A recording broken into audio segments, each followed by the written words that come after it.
হলুদ আমাদের সবার ঘরে উপস্থিত থাকে।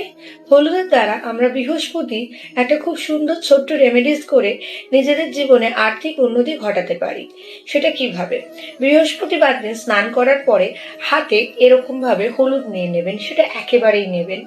আপনাদের সদর দরজায় দুইটি কোণে এরকম করে হলুদ গুঁড়োগুলি দেবেন। মাঝখানে দাঁড়িয়ে সামনের দিকে তাকিয়ে আপনি শ্রীম মন্ত্রটি 3 বার জপ করবেন, করে ফু দিয়ে আপনি হলুদটি উড়িয়ে দেবেন। এটি পরপর 7টা বৃহস্পতিবার করে দেখতে হবে। করে দেখবেন আপনাদের আর্থিক দিক কিন্তু আগের থেকে অনেকটা উন্নতি হবে। সাথে সাথে আপনার আটকে থাকা টাকা পয়সা বা ভাবছেন সেভিংস করব করে উঠতে পারছি না, এরকম ধরনের পয়সা রিলেটেড যা যা সংক্রান্ত সমস্যা আছে সেগুলো কিন্তু ঠিক হতে বাধ্য। করে দেখুন, করে আমাকে জানাতে কিন্তু ভুলবেন না। আপনাদের কমেন্টের অপেক্ষায় থাকবো। দেখা হচ্ছে আগামী ভিডিও।